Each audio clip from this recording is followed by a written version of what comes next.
now Escaping the Drift, the show designed to get you from where you are to where you want to be. I'm John Gafford, and I have a knack for getting extraordinary achievers to drop their secrets to help you on a path to greatness. So stop drifting along, escape the drift, and it's time to start right now. Welcome back, everybody, to another episode of Escaping the Drift. Today, man, I got a good one for you. I got one of my good dear friends and just an incredible human being. I'm going to give him the best I can as far as an intro. So this is a guy that I will call, and I was thinking about this last night. He is a member of one of the longest contiguous surviving alternative rock bands in America. I'm going to give him that. There's never been a drop off. There's never been a pause. It's been continuous music making, continuous touring since the band came out in the 90s. He is the founder of what is quickly becoming the in vogue or best music festival in the greater Nashville area, the Pilgrimage Festival.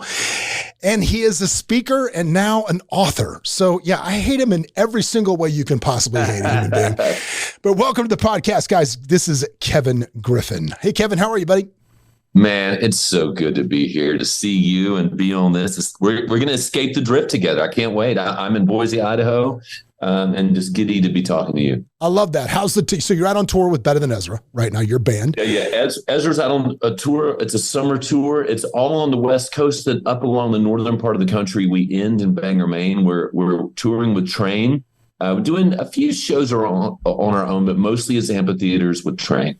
Mostly it's amphitheaters. So, you know, you guys have been at this for a long time. I mean, we've been friends for 20 years, and it's always hard when I have somebody that is, you know, such a good friend of mine that comes on, because I try not to tell inside jokes and inside stories. So if I stop and digress with things, it's to make sure that everybody's kind of caught up with us. But talk to me about, let's go back to the early days. I always like to ask, and everybody likes to start out with, so what about your upbringing made you Kevin Griffin? Talk about growing up in House Griffin and what made you Kevin.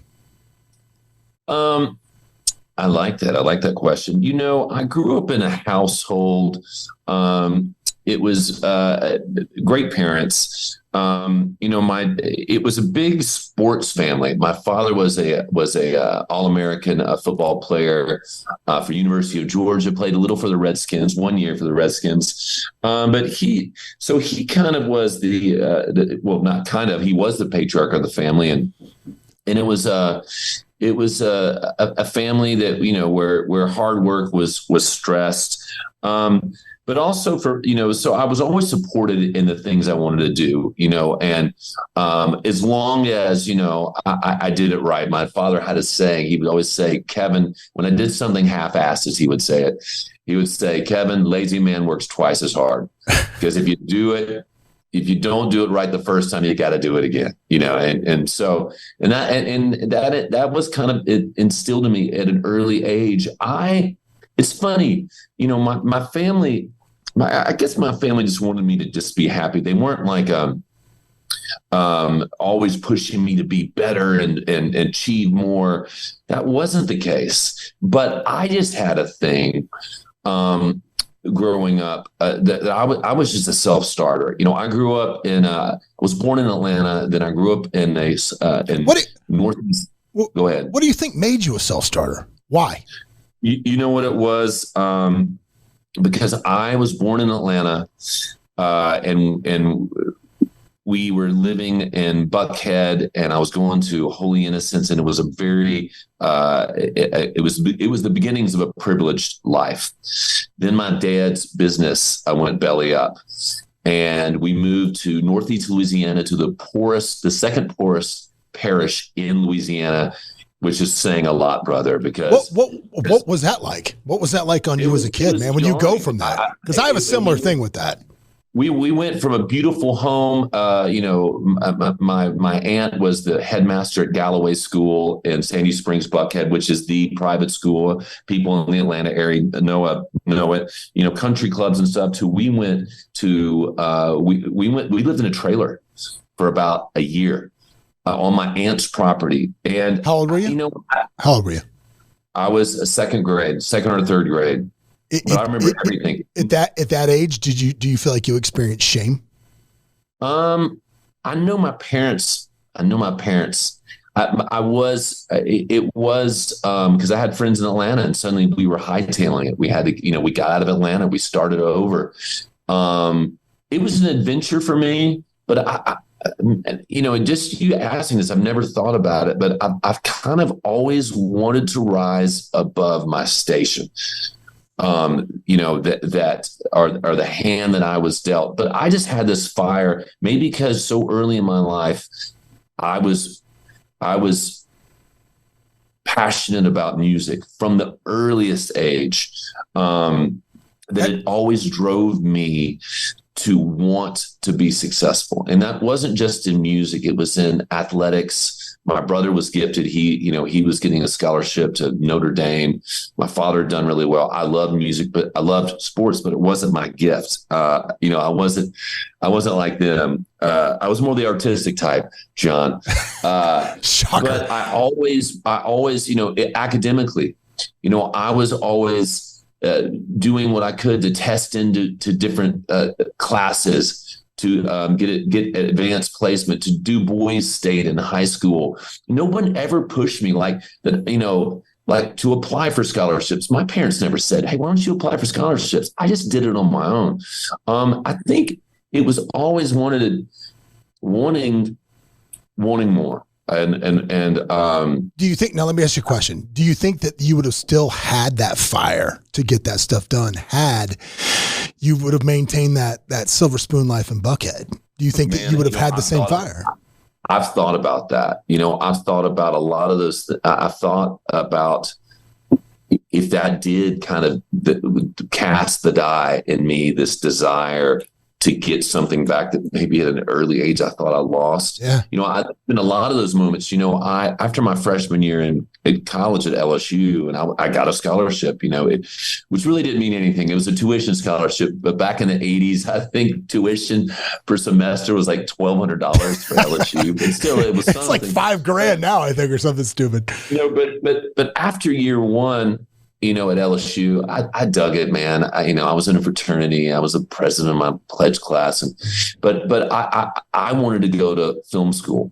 I always wanted things that were just out of my grasp. I applied to NYU. I went on my own dime to go interview up at the Tisch School of Arts, and I got accepted. to LSU to NYU.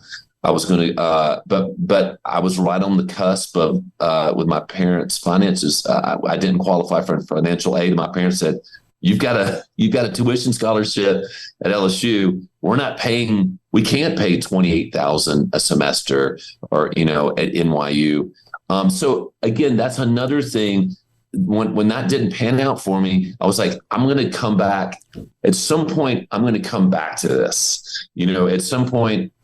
So it was always been, and look, many years later, about 6 years ago, I was an adjunct professor for a year at NYU at Tisch School of Arts. Yeah, didn't go to school there, but I'm teaching. There you go. So one story of my life, and I tell a lot of people, is we all have these things we want, these goals, and usually it's a lot of things. And as a young person, you're like, God, where do I start? Yeah. Where do I get there? And I went through the same thing. And at one point I realized, okay, find that thing you're good at, do that, and use that to accomplish those things. So if you can't do it through the front door, do it through the back door. Come back around to it. Okay, you didn't get accepted to that school. You know what? Kick ass in this other realm. And then you'll come back, in being successful in whatever else you do, and you'll get an honorary degree. Or you'll do a commencement address or something like that. And that's kind of been the story of my life. Luckily, music has opened all these doors that have allowed these things that eluded me initially. Maybe success, maybe a school, or writing a book. Well, you know what I find super interesting? Just something you said a minute ago when you talked about you went to LSU and you were president of your fraternity or your pledge class. You said that. But here's the thing. Here's the point that I want to make about that is, in my experience, and obviously my experience with artists is not nearly what yours is. In my experience with people that are heavily right-brained, heavily creative, heavily have that gene to be brilliant artists as they do, the left side that has the drive it doesn't engage a lot of times. Right. So you, as somebody that, like, normally your guy that's heavily right-brained doesn't aspire to be president of the pledge class.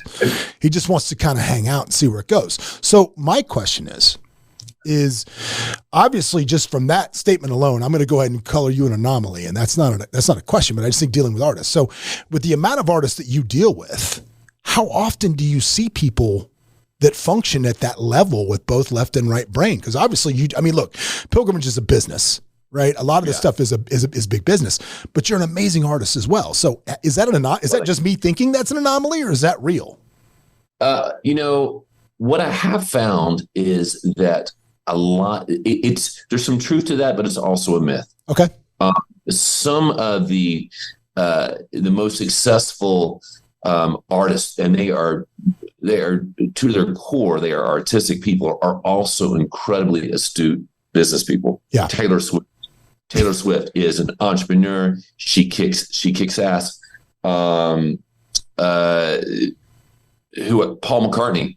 Yeah. Incredible business person. So would you say the people at the top of the game all have that in common? Yeah, they do. Okay. That's fair. So a lot of people, and the irony is that because of that myth, or because of that stereotype, which is true in a lot of ways, a lot of musicians feel guilty, or they have they don't want to embrace the business part of what they do, and that ends up becoming their downfall, because they enter into bad deals. They don't know. They don't know the business of their business. So the Motown effect, as we should say, the Motown effect. The Motown effect, as we should call it. Yeah, for sure. So look, it's the music business. Yeah. And what most of those people that I mentioned realize is that music and artistry and business are not mutually exclusive. They can live together, and they don't have to compromise one or the other. If you are an astute business person, you get a great deal. It doesn't mean that you can't be as precious of an artist as you want to be. You have to do that, because that is the thing that. So there are so many musicians and bands that were better than Ezra, songwriters that were better songwriter than me, but they quit because they couldn't make a living, or they made bad deals, and then they got bitter, and then they got cynical, and that's the kiss of death in any business is cynicism, But I was always, and I felt guilty about it too. I was like, oh God, I never wanted to be a starving musician. I never harbored any romance about that. I wanted to be successful. From the earliest Better Than Ezra songs, I was copywriting my songs. Back in the day, you had to get a Form PA from the trademark, from the Library of Congress. It was really arduous, and I did all that shit. I entered all my songs to BMI. I learned how to do all of that stuff. But I gave after LSU. I graduated LSU, and I was going to go to law school. My LSAT was good for 3 years, and I was like, I'm going to give Better Than Ezra 3 years. I got accepted to BU.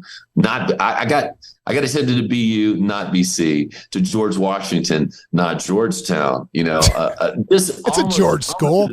Almost good enough schools. I mean, they're great schools. So I was going to give myself 3 years. Of course, those 3 years expired, and I was still a bartender out in LA trying to make it, and I did ultimately follow, my passion in music. But I was always driven and wanted to be successful creatively and happy there, but also financially, and that's always been important to me. And, and also evolving and pivoting and like, how do I get better? And, and that's really what the book, it's really the speeches I started doing 7 years ago were really about falling on my face at a certain point after success, thinking about it. Yeah, we're going to get to the book in a minute, but there's so much more, I think, to this that I want to get to before there, because I think a lot of people, man, there's two kinds of people. There's people that have had success, and then there's people that have never had success. And sometimes it's easier to get going if you've never had success. You just got to change your habits, change what you're doing, and get moving forward. But what's incredibly difficult is to go from having great success and then have it kind of fade away for a minute and have to go get it and bring it back. And I think you guys have been just the masters of that over the years, of reinvention, of staying with, of evolving as you go along. And the book is immensely like that. But what I want to hear about first is that first bit of success. Like when good first hits and goes up, skyrockets up, and you guys are like, holy shit, we're going to make some money here. Like, what was that feeling like? It was exactly like you might think it was. This was the mid-90s. It was the heyday of the physical sales of albums when the labels were just crushing. They were making more money than they ever had because they re-released all the old catalogs on CDs. Everybody was buying them. And we got to be right at the tail end of that. The story of Better Than Ezra is hard work and grinding it out. We got together in 1988.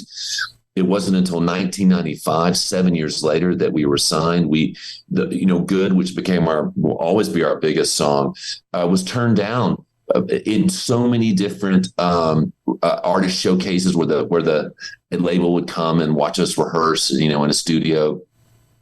And so we just didn't quit. Not quitting, perseverance, it's a cliche, but it is the bedrock of what I do. But when it finally happened, when we had a number one song at first on 99X in Atlanta, and we signed our deal on February 5th, 1995, and that song exploded.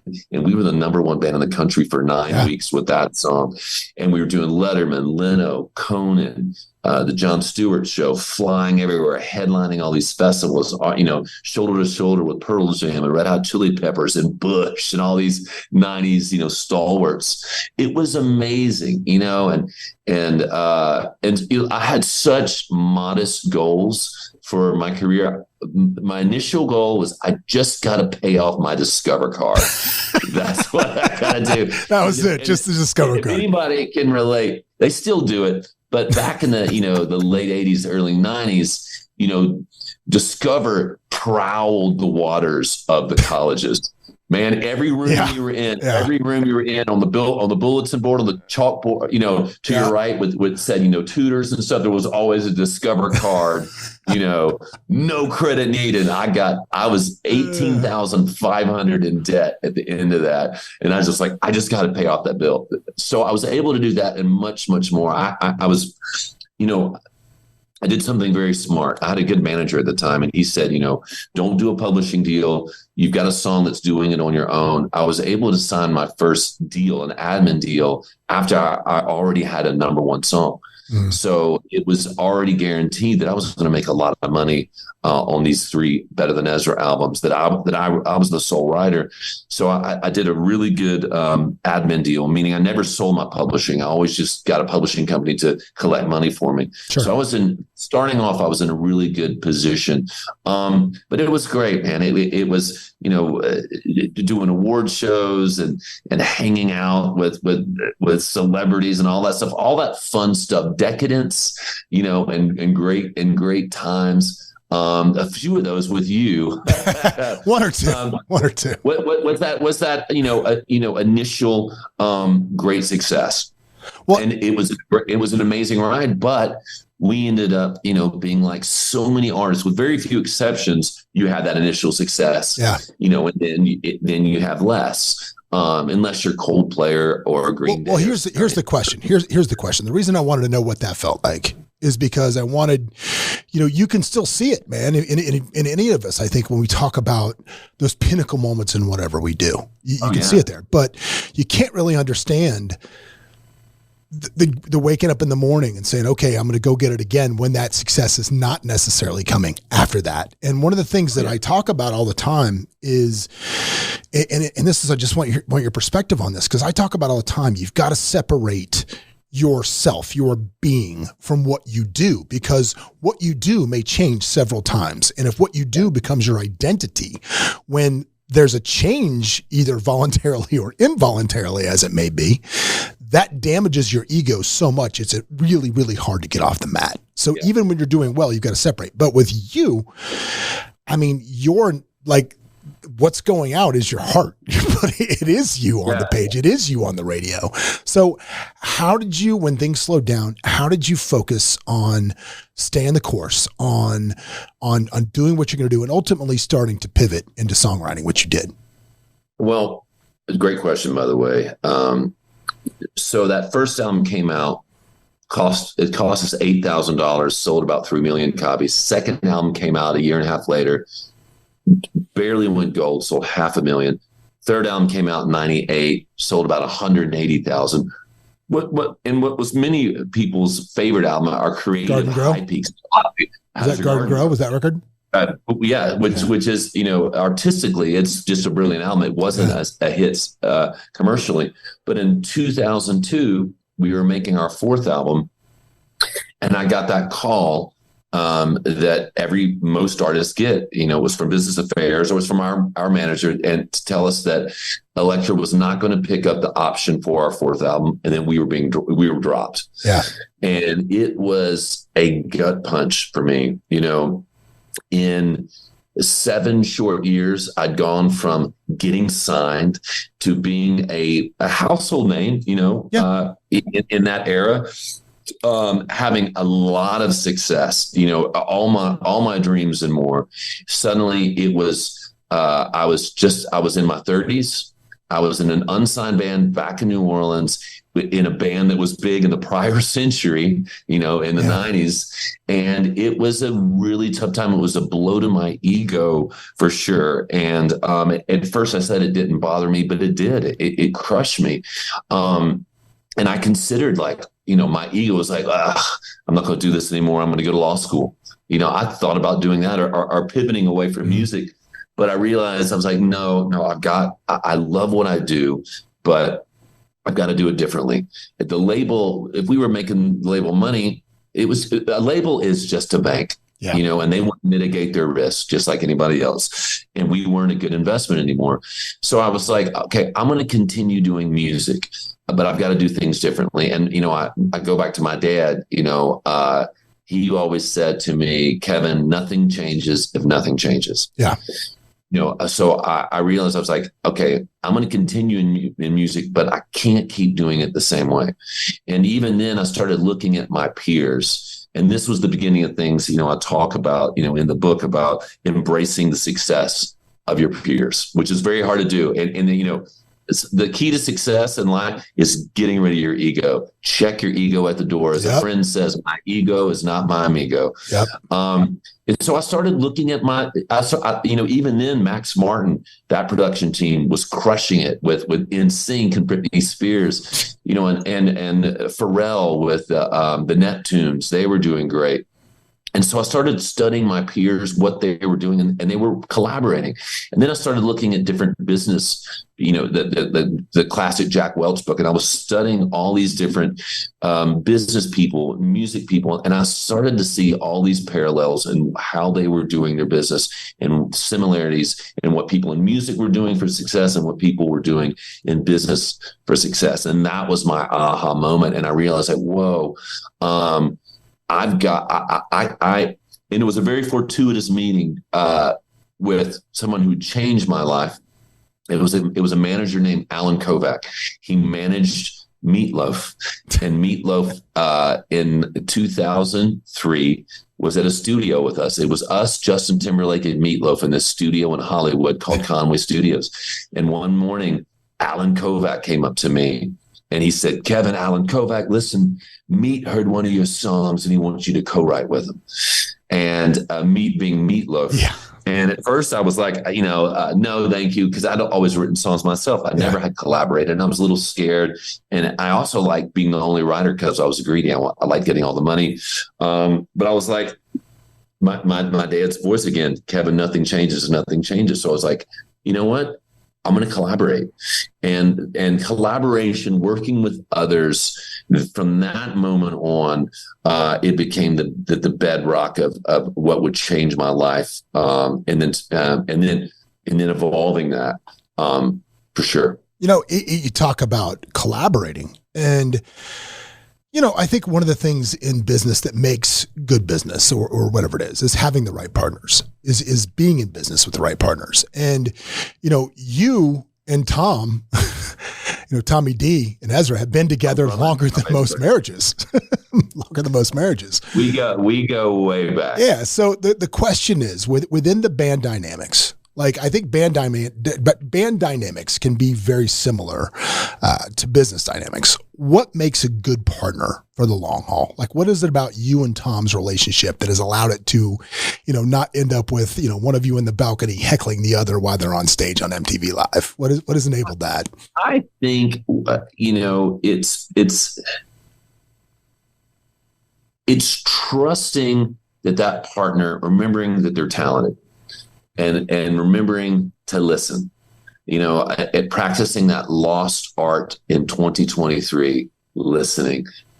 Mm-hmm. I'm a person who talks, but when I just shut up sometimes and I listen in the collaboration to my fellow songwriters, or I listen to my partner, Tom, I'm usually happily surprised. Like, oh, that's a great idea. Yeah. Wow. I work with you because I hired you. We're partners because I know you're good, yet I find myself never listening to you because I only want you to hear what I say. So when I quit talking and I listen to Tom, I'm like, oh, that's a great idea. So I listen to Tom. I think we've learned to let that person have their moment, listen to him. And just, there's that saying, do you want to be happy or do you want to be right? A lot of times I'm just like, okay, just get out of his way, let him do his thing. I think it's just communication, again, checking that ego, just, having that understanding that you're around someone who's really talented. Yeah. They bring something. The best collaborations, the great partnerships are when you're working with someone who brings a skill set that you don't have, or that's better than yours, and when I listen to Tom, whether it's like the mix of a song, Tom hears songs differently. Tom has this different skill set than I do. He's really analytical about sounds. When I hear a song, it's got to hit me emotionally and check these different boxes. For Tom, he doesn't hear it that way. He hears it like this frequency is wrong, and I'm always like, that doesn't matter. It can be a shitty sounding song, but if it's a great song, but when I listen to him and we butt heads sometimes, that's what makes our partnership successful. That's what makes some of the best bands. That's what makes some of the best business partnerships. There is that healthy butting of heads. Yeah. But what the product is, what comes out, and at the end of the day is great. And so many times I use bands as an example because that's what I do. Yeah. But a band, the aha moment for me is like a band is just a business partnership. So often when that band breaks up and that singer, who everyone said was the real deal, goes off and does a solo album, it sucks. Because that tension isn't there, that David Lee Roth. David Lee Roth. Yeah, you know what I mean? So there's so many Sting or insert so many artists. So, we listen, we're different. I respect him and the way he sees things, though I don't always let him know that. And I think that in life, and also relationships, you probably found that, that business, how to conduct myself in business, how do I be a good partner in business and for me and being in music, but also personally in my life, it's all the same acumen, listening, approaching a challenging thing from a different angle, Let me ask you this. When you were a younger man through this process, do you think you were a little greedier with the direction of things, a little more my way, the highway, a little more this? And as you've gotten older, you've released some of that? Because I know a lot of the book is into the culture of collaboration, and I'm very much that way too. Like when my companies are very young, it's just like when we first started these companies that I have, it's like, nope, my way, my way, my way, my way, my way. And I find myself now 10, 12, 8 years later in some of these businesses we own, I'm like, let's just hire another point of view. Let's get somebody else that we can get in a seat that can tell me what's wrong, what I don't see, my blind spots. Well, look, and everybody has a blind spot. Yeah. Everybody has a blind spot. We all got them. I think it's kind of what you were saying, John, is that ego and that drive, and it's my way, my vision gets us to a certain point. Mm-hmm. It can get you really far. It can get you super successful. Yeah. But at some point, it's diminishing returns. Yeah. At some point, you hit a wall and you plateau. And I did creatively, mm-hmm. When I had to say, I need to collaborate. I need to bring other talented people in. I did that in my personal life when I realized, hey, the way I'm doing things is not healthy. Yeah. I'm not living a healthy way. I need to do something different. I need help around me. That's when the world goes from black and white to technicolor. It's that moment when Dorothy opens the door in Oz and it goes from black and white to technicolor, or you take the blinders off. So,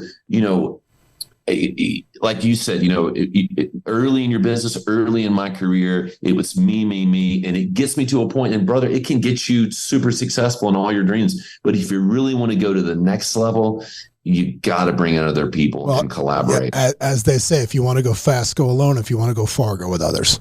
As they say. Exactly. And if you evolve and you have the gift to get some humility. Yeah. And humility isn't thinking less of yourself. It's thinking of yourself less. Well, it's so funny because I see you, we're around each other enough. And then I see you from afar doing whatever, social media, whatever. And I've seen you evolve so much over the years into a person that just is so inclusive of everybody around them. And I continue to see little things like, what I saw the other day that made me so happy. And it was something that I guarantee there was probably not even a lot of thought process to it for you. Like it just wasn't even a thought process, but it made me so happy. Right. This is it. For years, Ezra's always been known as a three-piece. It's a three-piece. It's what it is. It's a three-piece. It's a three-piece. It's a three-piece. Yeah. And then the new marketing comes out and now we're four-piece. And I don't think there was ever any thought process to it before, but I think it was probably just like, you know what? Jim Payne, get in this photograph. Let's go. That was me getting my head out of my ass. I love that. So well, thank you very much. And it was way overdue. Originally Better Than Ezra was a four-piece, and then we lost our. Oh, I didn't know that. Yeah, we lost our original guitarist, a good friend, Joel Rundle, and he died. He passed away. Yeah, and we were a three-piece, and then in the heyday of Better Than Ezra, it was three pieces. So in my mind, I was like, it's got to be a three-piece band. We're a three-piece band, even if we have somebody, And I stuck to my guns for probably a good 10 years when I should have just been like, wait a second, Jim Payne's a part of this band. Jim, my best friend since sophomore year in high school, is not in the photos. Stop. So yes. What was that? What was that conversation like with him? If you don't mind, not the one where you said, Jim, get in the photo. What was that like? It was like, Jim, it's happened slowly. It was like, for the longest time we'd ask, we'd be doing on the road and we'd signing a poster, which is the three of us, and he would be signing. I knew it. He would let me know that it annoyed him and made him feel uncomfortable. So that was on me. It was me finally like, man, who cares? No one gives a damn about it was this thing in my head that was a complete illusion that we needed to be a three-piece, that the public thought about that. No one cared. Look, celebrate your best friend. He's a part of this band. It means a lot to him. Yeah. And you'll be happy, Kevin, when you do it. So that's kind of where it was. So that, yes, that is a big deal. I love that, man. No, I saw that and I was like, wow. I was so happy for Jim, but I was actually more happy for the rest of you guys. Cause I'm like, well, I'm sure in the back of your mind, that was probably a box that needed to get checked. And it feels good to do those things, man. It does. And it's also to say I was wrong. It should have happened earlier. But my wife was like, what are you doing? Jim Payne, get Jim. I was like, oh, you're absolutely right. Oh, it was the wife. Yeah. But like, it's never too late to say, hey, this need to be right. Never too late. I love that. So speaking of collaboration, man, the book, it's a quote unquote fictional book, but a lot of these stories are based on actual events. A fictional narrative. Yeah, I was very upset, by the way, to read this entire book and not read about the Dungalow story. I was very upset, but I'll give you a chance if you want. I'll give you a chance if you want to tell that later. But this is about your evolution from going from a place of kind of wrapping your own arms around everything to you opening your arms to the world and the possibilities of what can happen when you're inclusive with other people. I read the book. It's one of the books that, I do this when I read a book that I like. If I like it, I'll buy 10, 20 copies and I'll just start giving them away to people when I meet with them. And I'm already giving. You did. And that's so cool, brother. I just do it all the time. I do it all the time. But I that's how much I think of this. And I thought it was a great story and a great read. A lot of people don't know. They might hear this and they might have gotten to this point in this podcast and thinking, Kevin Griffin, oh yeah, good. Yeah, I know that song. Oh yeah, I know better than others, blah, blah. But they don't realize that so much of what they hear on the radio right now was written by, yours truly. They don't realize that. Yeah. I mean, you're talking about the Tiger Lily tequila song that's out right now, Stuck Like Glue by Sugarland. You're talking about, I just rattled. I mean, I saw your list on Spotify, which was incredible, by the way. It was incredible. You've written songs for Taylor Swift. Just all these incredible songs that you've written. So my first question about that is the obvious one. If you could have one back, if you could say, shouldn't have given that one away, what's the song? I think if I could have been assured that we would have had the happenstance hit with it, it would be Collide. Yes, that is my number one, because I swear, and Howie's a nice guy, but when I hear that song, all I hear is you. That is all I hear in that song. Collide by we've been doing it live on this train tour. We were playing it. People are going crazy. But see, this is I needed to, songs are these little cottage industries. Every song is a startup, and you got to, when I'm collaborating, when I'm writing a song or I have an idea, I'm always like, what is the best vehicle to have the best shot at success for this song? Mm-hmm. And I have ideas all the time, and I'm right, and I'll be right. I'll look at my calendar of, okay, who am I writing with this week? Okay, I'm writing with another writer. Monday we'll write a song together that we'll pitch to an artist. Okay, that's a harder thing to make happen, pitching songs to artists. Tuesday I'm writing with an artist. Ooh, this song would be good for them. Let's say I have a hit idea. Yeah. But the label is kind of so-so, and they're a little older. I'm going to say this song for the Wednesday write with the new young artist whose label's got tons of money behind him. He's the best vehicle for this song. That's what you have to do, and you don't always get it right. So going back to Collide, it was 2005. Ezra was on our third label. We weren't with a great label. A ballad type mid-tempo song needs a very strong label behind it with money to continue pushing it, because ballads are harder to make hits because they take more spins. Yeah. But once it happens, it becomes huge.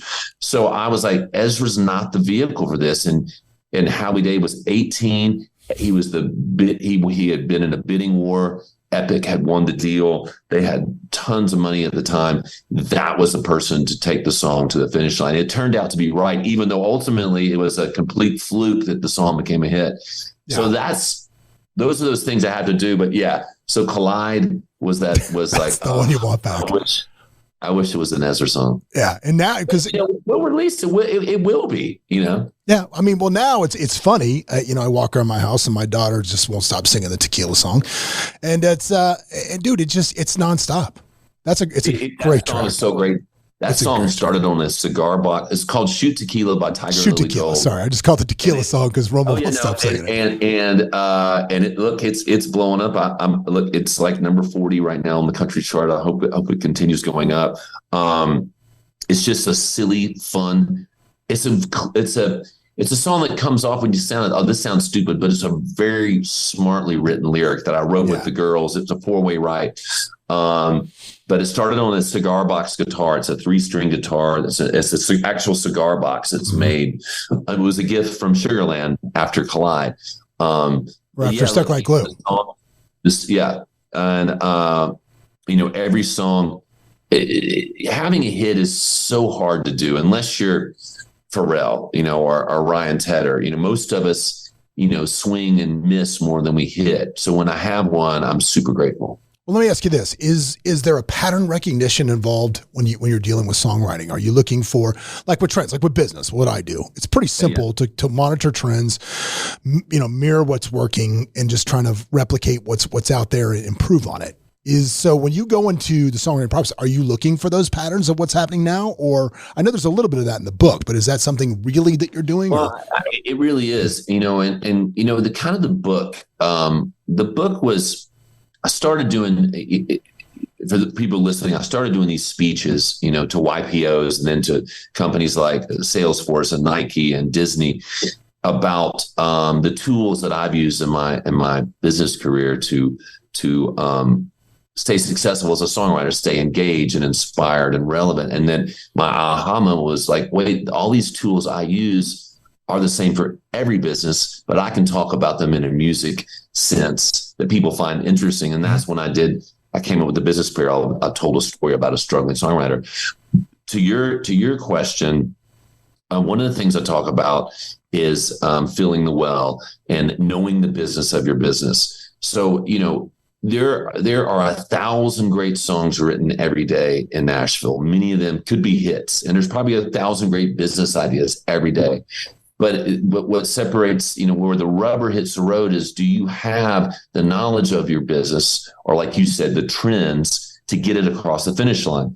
And in music, like a lot of times I'll have somebody, a songwriter, he's complaining like, man, I'm writing great songs, but I'm not getting any cuts. And I'm like, well, okay, what's the last song you wrote? Oh, I wrote a country song, I'm like, okay, well, name some songs in the top 10. And they're like, man, I don't know any of it. They all suck. I'm like, well, name a producer that's hot. And at the end of the day, I'm like, wait a second. You're trying to compete in a current business and you don't know what you're competing against. You don't know what's happening. You don't read the trade journals or listen to the podcast like, your podcast, Escaping the Drift, to know what's happening in your business, to be able to connect those dots. And the music business, like any business, is like the Queen's Gambit. You've got to be able to see the moves. How do I get from a great idea to the finish line? So I'm always reading Hits Daily Double and Billboard, knowing, listening to Spotify New Music Fridays, and if there's those 3 dots out to songs in Spotify. And if you click on those 3 dots, you can scroll down and it says credits. Mm-hmm. I'll be listening and I'll be in the gym working out and I hear a song. I'm like, oh, that's a rad song. Then I click on the buttons and I see the songwriters. I'm like, and more times than not, like, I know that songwriter. Yeah. And I hit him up like, yo, I didn't know you were writing with Harry Styles or this new artist, Ray. She's this UK artist. And then they're like, yeah, dude, we're writing next week in LA. Show up. I'm like, yes, I can. Or I find that an executive I knew at Warner's is now at Sony, where I could never get any success. So the point is, I'm always looking for trends, where the executives are, what's happening with my peers. Dude, you know what I love about what you just said? This is what I'm going to tell you I love about what you just said, is if there are places you want to go or rooms you want to get into, a great way to make that happen. It's what you just said. It is congratulate the people that are going there already. Dude, so many people will look at like, well, why did that guy get that speaking gig? Why is he on that stage? And they'll be like, they'll hate on him. Instead of that, take 2 seconds to be like, bro, I saw you're speaking at, 10X with Grant Cardone. That's fucking amazing. Good for you, bro. That's awesome. Yeah. Proud of you. That's awesome. And then whoever's having the event, hey, I saw you just booked my friend, Mike, whatever. He's amazing. He's going to crush it for you. And all of a sudden now you're in the conversation. So simply by saying, dude, I heard the song. I love it. I didn't know you were doing this. Now you're in the room too. Yeah, exactly. And to that point, I love that. It's embracing the success of your peers. Yes. Because ego wants to say, screw them, fuck them. I had that idea. Your ego says, I'm better than them. Your ego says, there's nothing to learn from them. It's about me. But when you just check that ego and you say, and you go, oh, fuck, that song is so good, and then you reach out, you congratulate them, or you study what they do. You're like, well, what makes that idea? What makes that song good? Oh, and you reverse engineer a hit, which I talk about in the book. And what are the parts of that idea that's crushing, that's amazing, and you break it apart. Some of the people, we both have a friend, Robert LeBlanc. Yeah.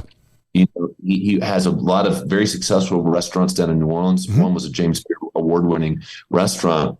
When he's not at his restaurant in the kitchen or at the host station, he's at his peers' restaurants, seeing what they're doing, finding out what the competition is doing, embracing them, and I'll go to shows. I'll go to music shows because my wife works as an executive for Gibson now. Mm-hmm. I'll go to an artist that maybe I wouldn't go.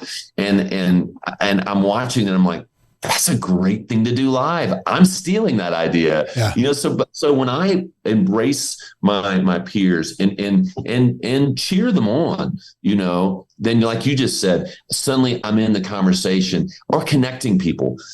Sometimes, I want that right, or I want that in. But a lot of times, like, you know what? You guys are two great people that I love in this business. I'm connecting you guys via text. Yeah. Take it from here. That I love that. Connect the dots. I love it, man. I love that. It comes back. And also just conducting yourself selflessly sometimes. And karma, it's real. If you put that out, it comes back. You know what I think is funny, man? And I think that the two things kind of go hand in hand because ego is such a huge part of it. You talk about in the book and I talk about all the time. I find that people that have the biggest egos haven't tried anything new in a really long time. Like, for example, like, we got a house at the beach now 2 years ago. I told my wife, my whole life I've wanted to learn to surf. It's what my whole life I've wanted to be a surfer. And dude, I suck balls. I mean, there are days when I almost drowned out there. I went out with our friend Noel Bowman a couple weeks ago, who's a really good surfer, and it was a little too big for me. And I almost drowned. It was not good. But wait, where are you in Cobb? Are you in California? I'm also in Newport Beach, right on the peninsula. Oh, that's awesome. Yeah, 4 houses off the sand. It's great. And right by Blackie's, so that surf break. And and dude, but I tell you, nothing keeps me grounded more than getting out there and looking like a complete jackass. Yeah. So I think if you're somebody in your life that feels like you're stuck or you're always unhappy or you're mad, a lot of that's just because you haven't tried anything new in a really long time. What is how big of a, not just from the business point, but from a self-psyche point, like how big of a premium do you put on constantly trying to evolve? Oh my gosh. That's one of the biggest things in my life is, on so many fronts, I've got to continue challenging myself and doing stuff that scares the shit out of me. Yeah.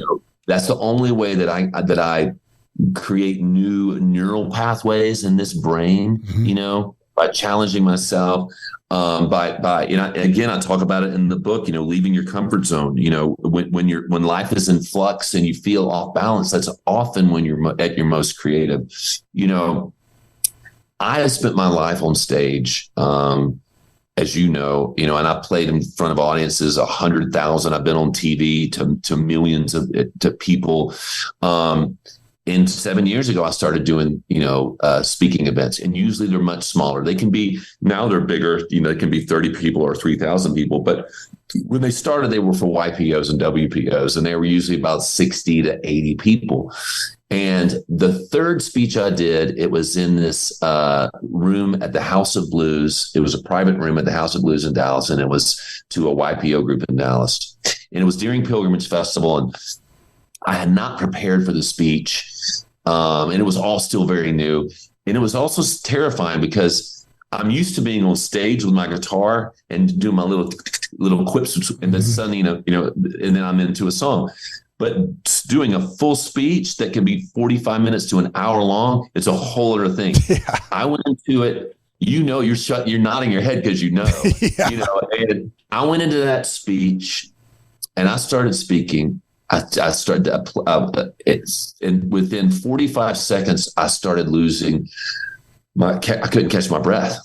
And my voice started quivering. On stage, speaking, I had the first panic attack of my life. And it was terrifying.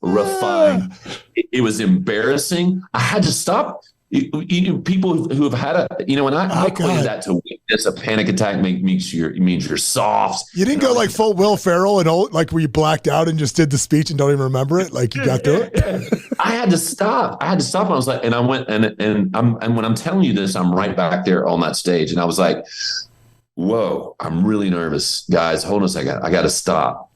Let me catch my breath.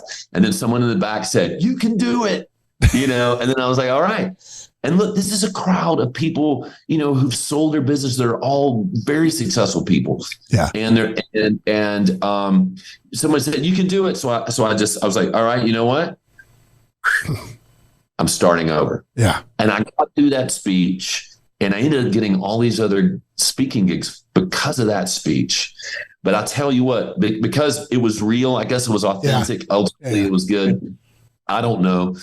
But I went back to my room at the W Hotel in downtown Dallas, and I was like, I'm never fucking doing that ever again. That was terrifying. It was the worst because it was new. I was leaving my comfort zone. I wasn't prepared. And it was like you almost drowning on a surfboard, fuck this. I'm not meant to do this. I'm 50 years old. You don't need to do that. But you know what? 2 weeks later, I was on that stage again, but this time I was prepared. I knew what I was going to talk about, and then I knew like that a panic attack was out there, if I wasn't prepared. Yeah. But the point is, if I hadn't continued doing the speaking, it wouldn't have been turned into a really great fourth or fifth career for me. Yeah. I would have never written a book. Well, let's talk about look, because it's being in a band, songwriting, all of those things. The risk is nobody buys your stuff if you don't make any money. But let's talk about the biggest risk that I know that you take in the music business, which is Pilgrimage Festival, because that was absolutely financially swinging it out on the end of a limb and starting a chainsaw between you and the tree. That was a brave move, my man. And so let's talk about Pilgrimage Festival a little bit. And let's talk about that. In my hometown. Yeah. A friend of mine who's an entrepreneur said, "Dude, you don't shit in your own nest." And I'm like, what do you mean? He goes, "You're starting a big music festival in your hometown." And I didn't understand what he meant until a couple years later when we were almost broke. Our belief in ourselves and our complete cluelessness about what we were truly embarking on was an asset. Yeah. Had we known what a financial liability it could be and was going to be, we probably wouldn't have done it. When you start a music festival, you have to, you really gotta make people remember your festival. So you end up overspending. I would have done a lot of things differently.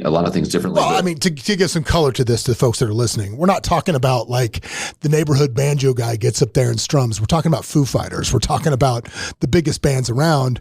We're talking about Justin Timberlake. We're talking about Chris Stapleton. We're talking about the biggest names that you can have on these stages. It's a big festival. It's a big deal. So year one, we lost our ass. Yeah. Year two, we lost our ass. There were moments when I was lying in bed, like We've sold tickets to everybody I know, from the mayor on down. And we don't have money to pay our deposits for the staging, the sound, and the artist deposits that are due tomorrow. I mean, things like that. Like, I'm going to be run out of town. But every time, things just worked out. You know, and my wife was, God bless her, was like, you know what? You always figure it out. It's going to work out. You guys are doing something amazing. It's going to work out. It always did work out. Our third year, man, like Cody Sanchez. Like Cody Sanchez is a great entrepreneur. She's awesome. She says, her dad always says, about entrepreneurship, you're not in the game until it's the middle of the night. Your head's in your hand and you have no idea what you're going to do. You're not in the game until that moment. You're not in the game. You're not in the game. No, you don't know until you're just like, I'm on the Hindenburg and we're going down, baby. And it's terrifying, but also really exhilarating, and one thing about pilgrimage, and I kind of said this earlier, when you're doing things, when you're around great people and you're checking your ego and you're listening and you're living, you're practicing what you preach, things becomes serendipity starts happening in your life. You've probably seen this when I'm doing things right, all these things conspire to help me. And and it's amazing. And I would have called bullshit on it have I not seen it happen in my life many times. And pilgrimage is an example of all these things happening, the city getting the land, suddenly jogging the day after Thanksgiving north, which I never do, and finding myself out of this beautiful farm in the center of Franklin, Tennessee, where we started this festival. Justin Timberlake moving to Franklin, Tennessee, and me having a meeting with his best friend about an artist that I was publishing that they wanted to manage. And then me having the presence of mind going, hey, would Justin be interested in doing pilgrimage with us? And, all these little things. So year 3, we had Justin Timberlake play and we made money for the first time. Year 4, hard not to make money with that guy. I know. That guy's got a following. but we paid off all our bills. A lot of people like, in the black, baby. Like, when everybody thinks you're just crushing it, like no, we're just paying off the old debts. Yeah, pay no attention to the bills behind the curtain. Oh my God, nothing to see here, folks. Nothing to see. That's an old. That's the second Wizard of Oz reference. So I'm sure you put all of these bills on the Discover card from LSU, right? Oh, yeah. All of them put on the Discover card. Oh yeah. I don't know where I asked. I was doing a speech the other day. I was like, "Is Discover even a thing?" Like, I don't think it's a thing anymore. I think they were a sponsor of the event I was doing.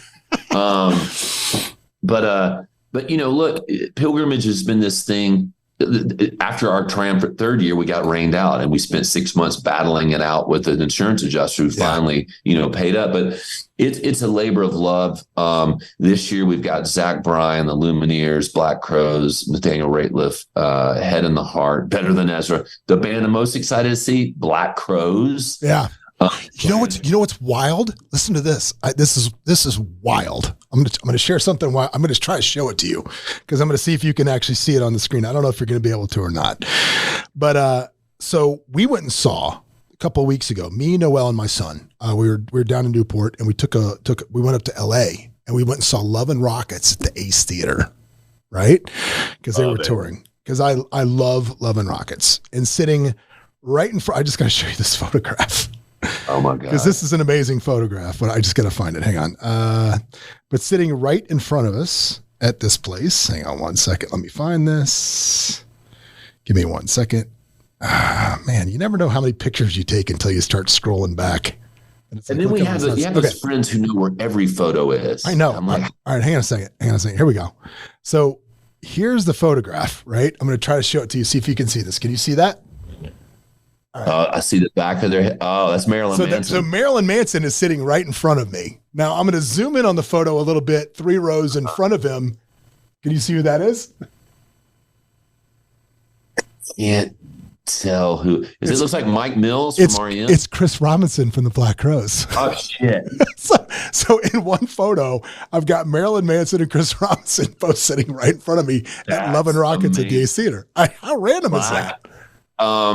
Love and Rockets were that band that they had their moment, but they were really a musicians band. You know, musicians love Love and Rockets. I mean, we used to cover No New Tale to Tell. Yeah. That was the first concert I ever went and saw without parental supervision. I went and saw Love and Rockets play at the Rights Union in Gainesville for $5 with Jane's Addiction opening. There was 80 people there. I was 15 years old in Gainesville, Florida. That makes me think that's an amazing bill. Yeah. I saw Jane's Addiction on the first album at Deep Ellum Live in Dallas in 1989. And it was the best. Amazing. Well, it was so decadent and sexy and cool. Well, here we go. You don't have to tell the Dungalow story, but here's what I do want to know. I want your favorite story from the road that can be told in less than 5 minutes. What's the story? Well, I mean, the Dungalow story is pretty great. Let's have a Dungalow story for everyone to tell it. Well, the Dungalow story, this was 2005. Better Than Ezra played Star 98's Halloween bash on Santa Monica Boulevard, right there in the heart of West Hollywood. And we were all staying at the Chateau Marmont, the decadent Chateau Marmont, and I think actual Halloween night was on a Sunday night that time. On that Saturday night, Ezra played our show. And then afterwards, we went, I think we were hanging with Lindsay Lohan and DJ AM. He was DJing in the bar at Chateau Marmont. And then we had to go play a show down in Orange County, but we came back for actual Halloween night at Chateau Marmont. And one of our good friends, Michael Whalen, would he mind being named? It doesn't matter now. I'm not beeping it. he had a bungalow at the Chateau Marmont, and the bungalows are these amazing chalets on the property of the Chateau Marmont. That's where all the stars stay, and it's by the pool, and it's super cloistered and very, very romantic and sexy and very Hollywood. And we had a party there, and good friends Hugh Hayden. We were all staying in there. And at some point around 1:30 a.m., Pete Wentz showed up, and he and a buddy, they were dressed like Luke, like Luke Wilson's character from Royal Tenenbaums. They were both wearing matching red sweat outfits and white headbands. Yep. And they were there, and I went home. Because I lived in LA at the time. And the next day, I called up my buddy Mike and Hugh was like, dude, how was the party? And they were like, dude, don't even talk about it. I'm like, what? He goes, you don't even want to know what happened. I'm like, wait, what happened? They're like, man, at some point, I'm trying to get into my king size bedroom and the door's locked and we can't get into the bedroom. So we get our friend, she climbs in through the bedroom window, falls into the bedroom, and she starts going, oh my God, oh my God. Stumbles, finds her way into the bedroom, turns on the lights, and it's a terrible story. Someone could not make it to the bathroom, so decided in this $2,000 a night bungalow at Chateau Marmont to take a dump in the bedroom and then track it through the bedroom and crawl out the window and disappear into the night. Our investigation has always zeroed in that Pete Wentz from Fall Out Boy was the culprit. So we renamed the bungalow the Dungalow after that. And when I bring that up to those guys who lived through the horror, and the worst part was the hotel was sold out that night, so they had to spend the night in that bungalow. And it was just that is a dirty rock and roll Hollywood story. Tales from the road, boys and girls. If it gets back to Pete Wentz, of course we don't have any direct proof, but we're pretty confident he took the shit in the room. It's an assumption he took a shit in the room, but it's not definitely a thing. So let's do the thing where we try to tell people how to find you. Because, oh my God, this is going to be like the longest how do we find you in history. So first of all, brand new record out on on Spotify, Apple Music, everywhere it can be spent from Better Than Ezra, called Mystified. You'll want to check that out, spin that. If they want to find you and follow you on Instagram, where is that, Kev? It's Kevin. It's Kevin Griffin Music. Wait a second. Hold a second. Because KevinGriffinMusic.com is my website. That's where you can buy the book, see tour dates. Kevin M. Griffin is my Instagram site. Okay. And then there's We Are Better Than Ezra. So that's all things Better Than Ezra. Right. And then there's the book. You can buy it off. You can buy directly from the Kevin Griffin Music site. You can get it. Amazon, everywhere. You can get it from KevinGriffinMusic.com, Barnes & Noble, Amazon. You can do Kindle.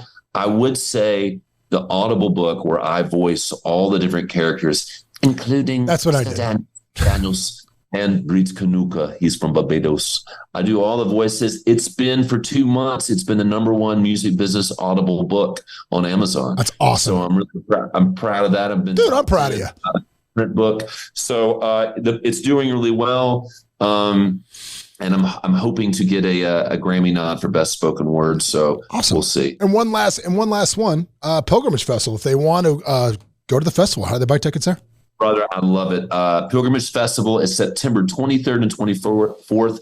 It's in Franklin, Tennessee. It's 18 miles from downtown Nashville. Go to pilgrimagefestival.com. Again, Zach Bryan, Lumineers, Head in the Heart, Nathaniel Rateliff, Black Crows, and James Bay, Better Than Ezra, and many, many others. And let me tell you something about it. As somebody that's been to that festival several times, the town of Franklin is like the coolest it's like Mayberry, but with like Michelin chef restaurants. It's so cool.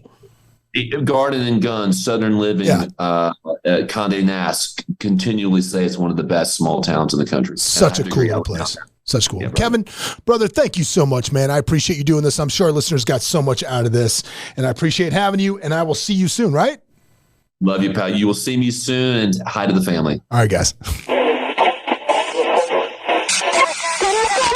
What's up, everybody? Thanks for joining us for another episode of Escaping the Drift. Hope you got a bunch out of it, or at least as much as I did out of it. Anyway, if you want to learn more about the show, you can always go over to escapingthedrift.com. You can join our mailing list. But do me a favor, if you wouldn't mind, throw up that 5-star review, give us a share, do something, man. We're here for you. Hopefully you'll be here for us. But anyway, in the meantime, we will see you at the next episode.